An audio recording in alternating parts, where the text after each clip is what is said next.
श्री शिवाय नमस्तुभ्यम दोस्तों। आप सभी लोग जानते हैं कि 26 अगस्त 2024 को है सोमवार की अष्टमी।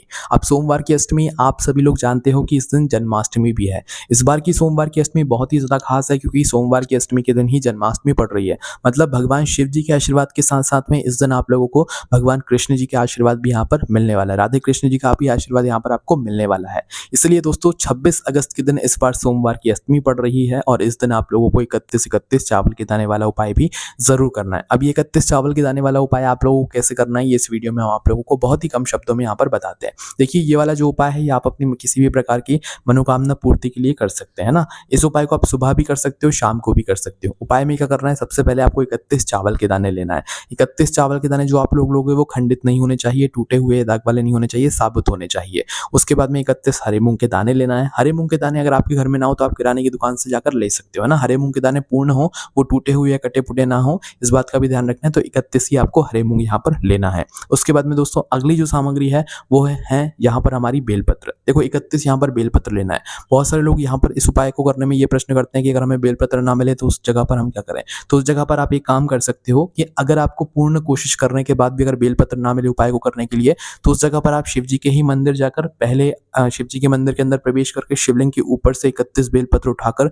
उनको धोकर, है ना, अपने उपाय में फिर इस्तेमाल कर सकते हो। ठीक है, पर ये काम आपको जब करना है जब आपने अपनी तरफ से पूरी कोशिश कर ली और तब भी आपको बेलपत्र ना मिल रही हो। ठीक है, तब आप लोग ये वाला काम कर सकते हो। तो भाई इस तरीके ये तीनों जो सामग्री है, 31 चावल के दाने, 31 हरे मूंग के दाने और 31 बेलपत्र तैयार करके आप लोगों को 26 अगस्त मतलब जिस दिन जन्माष्टमी भी है, सोमवार की अष्टमी भी है, इस दिन सुबह या शाम के समय आपको अपने ही घर के पास में जो शिव मंदिर हो वहां पर जाना है। शिव जी के मंदिर जैसे ही पहुंचते हो तो शिव जी के मंदिर से की जो चौखट होगी वहीं से ये उपाय शुरू हो जाएगा। तो जैसे ही शिव जी के मंदिर पहुंचो और शिव जी की चौखट पर पहुंच जाओ तो रुक जाना। शिव जी की चौखट पर पहुंचकर रुककर आप लोगों को सबसे पहले अपने 31 चावल के दाने निकालना है, अपने सीधे हाथ के तीली में रखना है और अपने 31 चावल के दाने जो है शिव जी के किसी भी एक साइड चौखट पर आप लोगों को रख देना है, या तो लेफ्ट हैंड साइड या right hand side. Right hand side रखोगे तो ज्यादा बेहतर होगा, है ना। तो 31 चावल के दाने लेना है सीधे हाथ के तीली में और शिव जी की राइट हैंड साइड की चौखट पर रख देना है, अपनी मनोकामना को करते हुए। मनोकामना करते हुए 31 चावल के दाने जैसे ही आप लोग शिव जी की चौखट पर रख देते हो, उसके बाद में शिव जी के अंदर मंदिर के अंदर प्रवेश करना।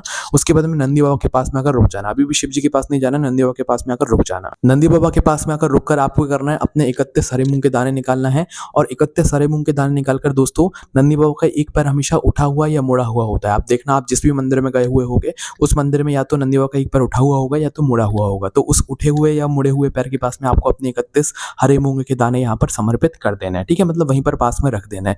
रखने के बाद आपको वहां से भी उठना है, सीधा आप शिव जी की शिवलिंग के पास में आ जाना है। शिवलिंग के पास में जैसे ही आते हो दोस्तों तो सबसे पहले बैठ जाओ वहां पर और अपने 31 जो बेलपत्र हैं उनको एक साथ जमा लो, है ना। क्योंकि जिस तरीके से हमने चावल के दाने एक साथ चढ़ाए, हरे मूंग के दाने एक साथ चढ़ाए, वैसे ही बेलपत्र भी एक साथ ही हमें चढ़ाना है। तो एक साथ चढ़ा लो, सब एक साथ जमा लो सबसे पहले बेलपत्र को। और अगर हो सके तो 31 बेलपत्र की बीच वाली बड़ी पत्ती पर पीला चंदन जो होता है भाई वो लगा लो। ठीक है, अगर हो सके मिल जाए तो लगा लेना, नहीं तो कोई दिक्कत वाली बात नहीं है ना। तो 31 बेलपत्र को एक साथ जमा लेना। अब ये 31 जो बेलपत्र हैं ये आपको शिवलिंग में जो माता अशोक सुंदरी जी का स्थान होता है, शिव जी की सबसे छोटी बेटी जी का स्थान होता है, उस स्थान पर चढ़ाना है। अब ये जो स्थान होता है ये जलाधारी के बिल्कुल बीचों बीच में होता है, जहाँ से जल बहता है नीचे करता है ना, उस स्थान के जलाधारी के बिल्कुल बीचों बीच में होता है। तो आपको बिल्कुल बीचों बीच में इन 31 बेलपत्र को एक साथ जमा कर जो है डंडी का भाग जलाधारी की तरफ जहां से जल बहता है नीचे गिरता है उस तरफ करके और बीच वाली बड़ी पत्तियों का भाग शिवलिंग की तरफ करके आपको समर्पित कर देना है। जैसे शिवलिंग पर समर्पित करते हो वैसे ही माता अशोक सुंदरी वाले स्थान पर इन 31 बेलपत्र को आप समर्पित कर देना। समर्पित करने के बाद भगवान से अपनी वो मनोकामना बोलना जिसके लिए आप लोग अपना ये वाला उपाय कर रहे हो, है ना।